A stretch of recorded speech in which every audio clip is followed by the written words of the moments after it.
Welcome to all our viewers in Nigeria and around the world to Midday News on Global Television. Coming to you live from the nation's capital, Abuja, I am Jumai Manson. Now a quick reminder that Global Television is on DSTV channel 365 and free to air on Nicomsat. Now the news in full. President Bola Tinubu has again made significant changes to the proposed leadership of the Southeast Development Commission, submitting a reverse list of nominees to the Senate for confirmation. The updated list features new appointments aimed at strengthening the Commission's capacity to drive development in Southeast region. A State House press release says Tinubu replaced the initial chairman nominee Emeka Atuma with Dr. Emeka Nwogu. First Lady Senator Oluremi Tinubu has visited Imo State to thank the people for their support in the last general election that brought her husband, president, to power. Here is Amarachi Ibe's story. Senator Oluremi Tinubu, who was in company of wife of the vice president, wife of governors and senators, took center stage expressing profound gratitude to the people of Imo State for the overwhelming support. I'm here to say we are very, very grateful that you stood by us. And without God, without you all, I won't be standing here as the First Lady. In her address, she praised the resilience and dedication of Nigerians, urging citizens to work hard and bring back the country's glory. We are all Nigerians, and the good of Nigeria belongs to all of us. It's not to some selected few, but only those who are ready to work hard. Hard work never kills. Imo State Governor Hope Uzodinma, in his remark, welcomed the First Lady and thanked President Bola Tinubu for the support he has shown to Imo State. He acknowledged the country's current challenges and prayed for divine wisdom for the President to lead the nation effectively. Only today, we received 50 trailers of rice to be sold at 40,000. So today in Nigeria, we have taken our own share of the global remedy. We have taken our own share of the sufferance of this economic policy.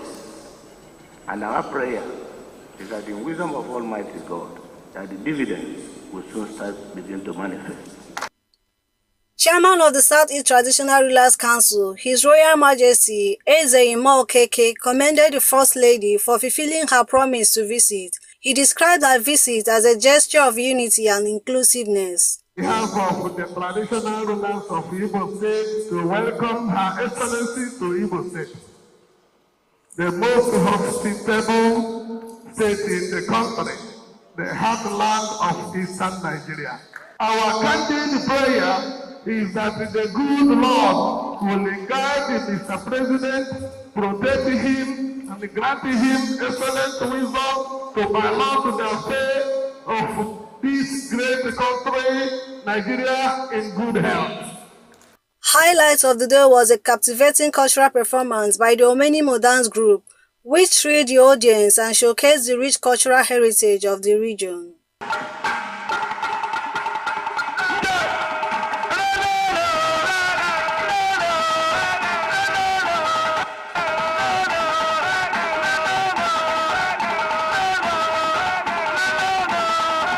From Owerri, Amarachi Ibe, reporting for Global TV News. Report. The senator representing Kwara Central Senatorial District in the National Assembly, Saliu Mustafa, has called for the inclusion of retired permanent secretaries in governance and policy-making processes.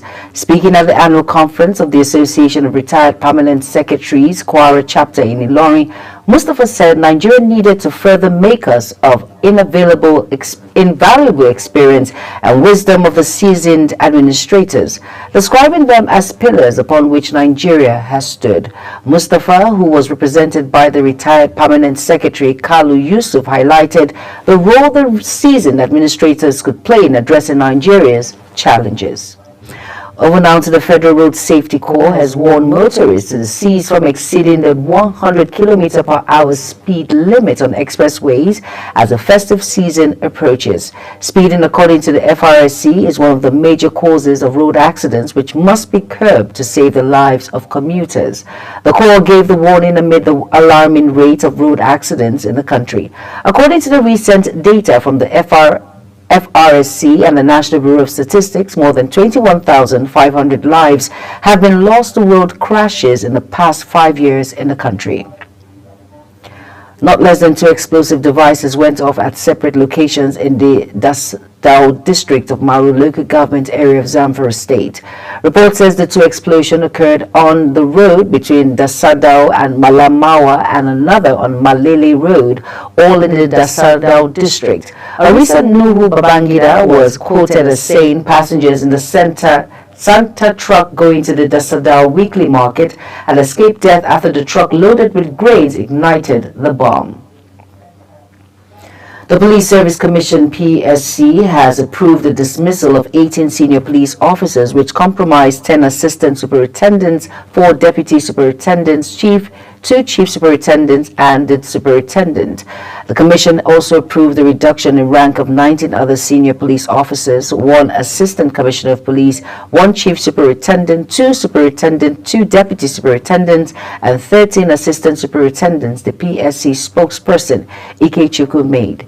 The disclosure in a statement saying the suspensions were part of far-reaching decisions made by the commission in its last segment of its first plenary meeting in Abuja. The cases treated by the PSC include 110 pending disciplinary matters and 23 appeals, as well as petition cases with 13 court judgments seeking for compliance. Muslim community have been thrown into mourning following the passing of one of its most reverend figures, Alhaji Muhyiddin Bello. Born in 1914 in Ibadan, Alhaji Bello was widely respected for his profound teachings and unwavering dedication to Islamic scholarship. The announcement of his demise was made by another prominent Islamic scholar, Alfa Arabi Desi of Tawad Islamic Dawah, this morning. The presidency has stated that France is not taking over Nigeria's mining sector, solid minerals of security rights, contrary to speculations on social media. These speculations were drawn from President Bola Tinubu's state visit to France, where Nigeria and France signed a memorandum of understanding to develop joint projects to promote and diversify mineral value chains in the solid minerals sector. Special advisor to the President of Media and Public Communications, Sunday Dare, on a statement issued on X, clarified that Nigeria did not sign away its mining rights. The Minister of State for Defense, Billy Matawale, has disclosed that the federal government has begun payment of pensions and other entitlements to retired military personnel, including 3 months' arrears. The minister made this known in a statement issued in Abuja by the Director of Information and Public Relations. Ministry of Defense Henshaw Ogubike recalled that retired military personnel had halted activities at the Federal Ministry of Finance in Abuja to protest their unpaid entitlements, expressing their frustrations over the federal government's failure to pay the promised 20% to 28% salary increment from January to November 2024. However, Matawale said the government has begun payment of military salaries increases and the military personnel have already started receiving alerts for the payment. And now to matters of education. Lord Mayor of Leeds City, United Kingdom, Abigail Katong, has advocated a multi-dimensional strategy to boosting education quality in Nigeria. Katong made the call while delivering the 22nd convocation lecture of Igbinedion University, Okada, underscoring the need for quality education in Nigeria. The Nigerian British-born politician, while citing systematic challenges such as inadequate funding and outdated curricula as factors hindering its development, advocated the United Nations Educational, Scientific and Cultural Organization, UNESCO, recommended budgetary provisions, transparency and effective resource utilization as strategies to enhance learning quality. In the meantime, the Minister of Education, Morufu Alausa, has assured academic unions that the President Bola Tinubu-led administration will honor agreements reached with them, while assuring that the remaining 50% of withheld salaries will be paid. Alausa, however, urged labor unions, particularly those in the education sector, to prioritize the welfare and education of Nigerian students by choosing dialogue over strike actions. His appeal was directed at the Academic Staff Union of Universities, the Senior Staff Association of Nigeria University in SANU, the Non-Academic Staff Union of Educational and Associate Institutions, and the National Association of Academic Technologies. Alausa emphasized that industrial action should be at least the last resort used after all other options have been exhausted. Still on the news, the Special Advisor on Information and Strategy to President Bola Ahmed Tinubu, Bayo Ononuga, has said work is currently ongoing at the 150,000 barrel per day plant of the Port Harcourt Refining Company in Rivers State. The presidential aide, in a post on X titled, said the lies and doubts about refinery have been dismissed by the team's fact-finding mission. Ononuga also said the 60,000 BPD refinery is operating at 70% of installed capacity and plans to increase production shortly, adding that the refinery receives regular crude oil contrary to claims of lacking the product. The federal government has launched the 2024 Hazard Risk Country-wide Analysis. This analysis is aimed at strengthening disaster preparedness and mitigation efforts across the country.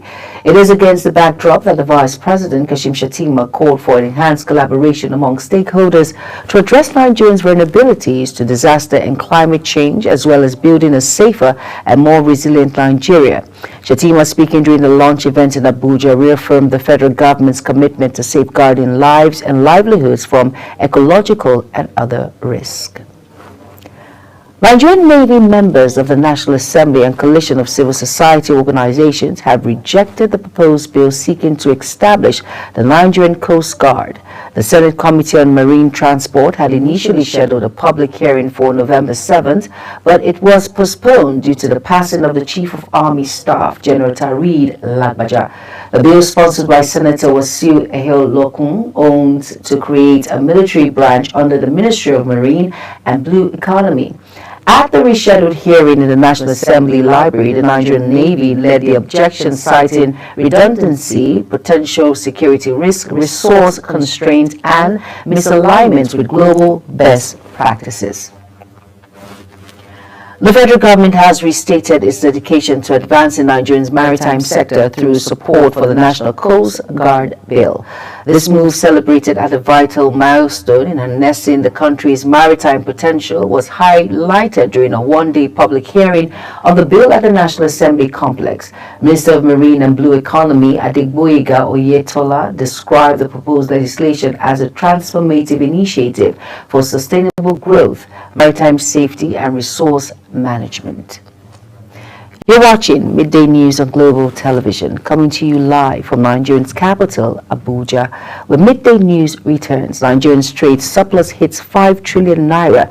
Details of these, as well as business and sports stories, coming right after this break. Please stay with us.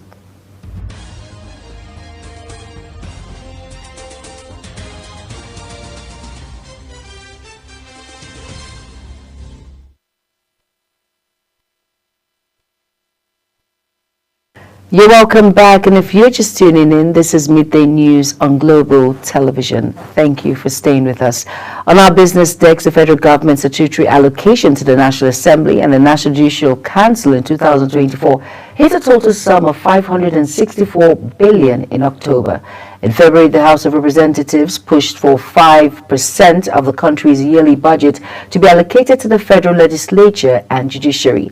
The Green Chamber initiated a process to amend Nigeria's Fiscal Responsibility Act of 2007 by inserting Section 54, subsection A, which would make provision for the allocation of 5% each to the National Assembly and the Federal Judicial in the Appropriation Act of each year. Nigeria has recorded a trade surplus of 5.81 trillion naira in the third quarter of 2024, reflecting a remarkable rise in export earnings. According to the latest data from the National Bureau of Statistics, however, the surplus recorded in Q3 2024 is far lower than the 6.95 trillion naira trade surplus recorded in the previous quarter. The NBS, in its foreign trade statistics, noted that Nigerians' merchandise trade for the Q3 this year was a total value of 35.16 trillion naira, marking an 81.35% increase compared to the same period in 2023 and a 13.26% rise from the previous quarter. Total exports for the quarter surged by 98% to 20.49 trillion naira compared to 10.35 trillion naira in Q3 2023. On our foreign news now, Burkina Faso's ruling military leader dismissed the country's prime minister and dissolved the government according to a presidential decree. The sacked premier had served at the head of 3 successive governments, surviving each reshuffle. No reason was given for the dismissal of Apenero Jacquin Calamdi Tambela, who was named as premier in October 2022 after the coup that brought Captain Ibrahim Traoré to power. A gravely weakened President Emmanuel Macron hopes to win a new lease of political life from ceremonial reopening of Notre Dame. Joined by U.S. President-elect Donald Trump, Prince William, and other international figures, including Ukraine President Volodymyr Zelensky, Macron will seek to present the renovated cathedral as a symbol of France's inner reserve of creative strength. Now, in a speech marking the occasion, he will urge the world to see beyond the country's current political crisis and admire the determination organization Hardgraph that have rescued one of France's most famous buildings in just 5 years. In sports stories now, after a long wait, a new chairman has been sworn in to steer the affairs of Delta State Sports Commission for the next 4 years. He is Orude Borowori, a former player of Frangers Football Club of Warri. He took over from Chief Tanumbo Okowa, who vacated the position in February this year after the completion of his 8-year tenure immediately after his inauguration. Oborowori assured all athletes, coaches, and staff of Delta Sports Commission that the new board will ensure the success of Team Delta and the fast approaching 22nd National Sports Festival in Ogun State in January 2025. Members of Kenya's Football Federation will elect a new leader as concerns mount over country's preparations to host the African Nations Championships. Members of the Football Kenya Federation will hold their long-delayed election after months of controversy and litigation.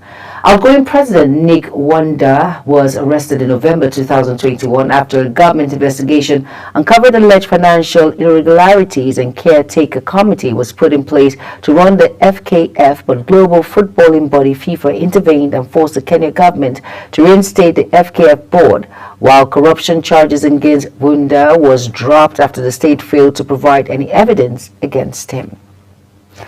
And that's it on Midday News on Global TV, and it came to you live from the nation's capital, Abuja. A quick reminder that Global TV is on DSTV channel 365, on Star Times channel 276, and free to air on Nicomsat. Kindly follow us across all social media platforms now showing on your screen by using @Global TV NG. I am Jumai Manson. Thank you for watching. Good afternoon.